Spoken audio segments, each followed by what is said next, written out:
Добър ден, добри луѓе. Само да се виде, денеска сме 3.10, 13.42. Како што напоменав вчера, секој ден трейдовите кои ги објавувам ќе снимам и лайв видеа, затоа што многу народ не верува. Сега ќе даваме докази со секој трейд со видео, без разлика дали трейдот е добитен или негативен. Моментално сам во трейд на USD швейцарски франак и сме во профит од 2540, ТП хитни на 3260. Сега ќе објаснеме и зашто точно сам влезел и како сам влезел и како јас гледам на пазарот. За да добро разгледам пазарот, прво одам на daily или на ден. За да го видам трендо или по една друга логика, секоја свеќе тука ни покажува еден ден. Сега што мене е многу битно? Многу битно ми е да видам дали претходниот ден е земано ликвидити. Што значи? За вчера тај врв е бил и вчера вико нагоре го собира liquidity sweep и се затваря тука. Денеска се отваря свеќа. Сега, што е побитно? Отварање на свеќа, таа една свеќа е цел ден. На мене ми е најбитно сега да биде изчистено това liquidity sweep денеска доле. Заради това што вчера го е чистил горниот врв, сега чекаме да биде изчистен долното дно. Това е на daily, значи таа свеќа представува еден ден. Сега, ако веќе е чисто на горниот врв и сега се фокусираме за доле, ТП хит може да биде слободно и тука, но е многу по-долг и на мене не ми се чека толку многу. Јас се фокусирам на 5 минути. Ќе го објаснам и мојот влез.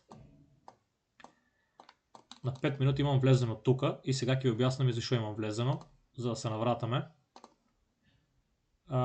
Само секунда, да. Пред да влезам во трейд, на еден ден, кажаме потврди има на daily дека јас сум денеска даунтренд и цел ден сум даунтренд или тренд надоле, но ми треба потврда за добро entry или по-добар risk to reward. Сега гледаме дека имаме направено break of structure и уште еден добар break of structure со пуна свеќа.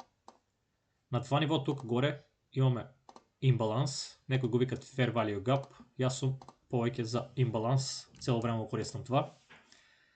И чекаме поврат на цената да се врати во имбалансо и да ни даде candlestick confirmation, кој јас лично ги користам во мојата стратегија и това целосно е објаснено во мојата GMA академија. Што прави пазарот?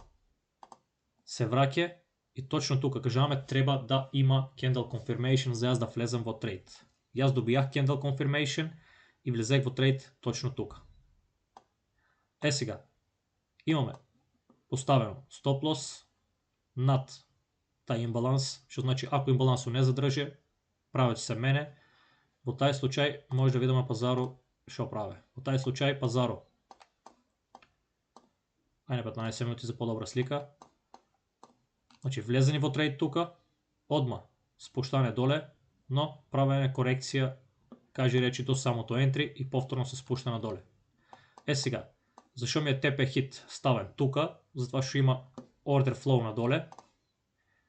Сите тие свеќи доле надоле се нарекуваат order flow и тука имаме order block. Што значи тај order block овде може да даде реакција и затоа на мене ТП хит ми е ставен точно на самиот order block. Се уште немаме ТП хит, но за кратко мислам дека ќе слегне до нашата посакувана цел или ТП хит. Моментално сме 2480, чекаме на 3260 да затворя, тоест автоматски се затворя трейдот.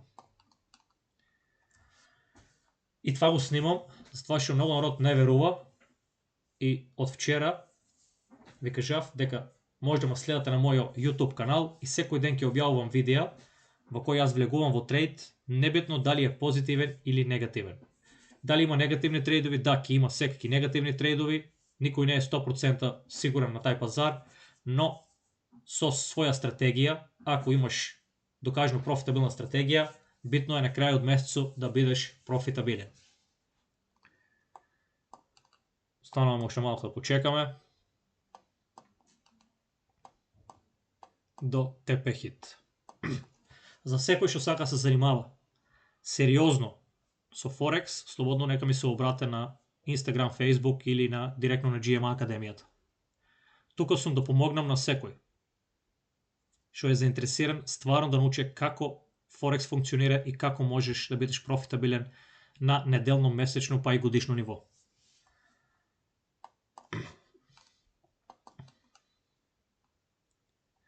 Сега, многу неискусни трейдери со влез тука и таа експанзија надоле, потоа што корекцијата која следува ќе излезат од трейд затоа што мислат дека пазаро го мене правецо, но пазаро секогаш праве експанзија надоле и pullback се враќа.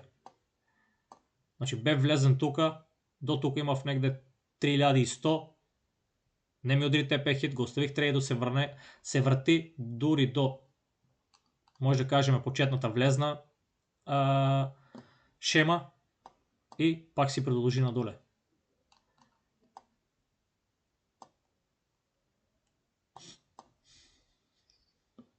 Това е моментално лайв. 3.10.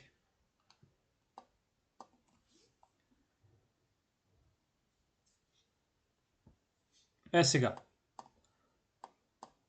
После тај пат надоле, слободно може стоп лос да го повлечете на брейк ивент или не на брейк ивент, него во плюс. Примерно го ставате тука. За, ако не дај Боже, трейдот тргне контра вас, но тука веќе има многу голем пат, тешко е да се врате одма скроз горе.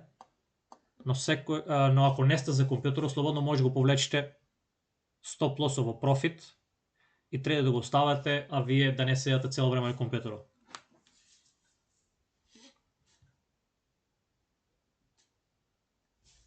Во 2.30 имаме вести,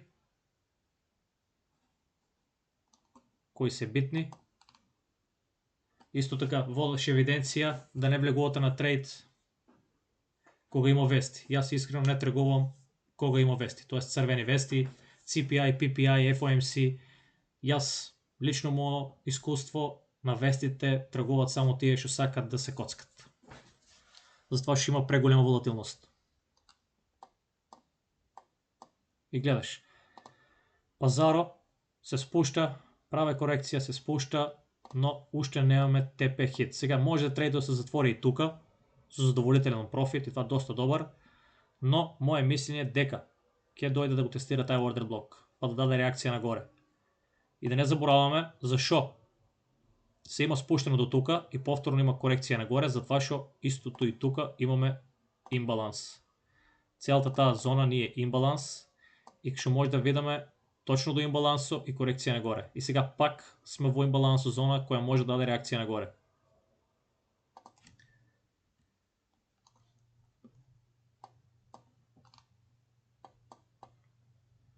Екипа, това е това за денеска. Јас го оставам трейдот до TP хит. Ви посакувам убав ден.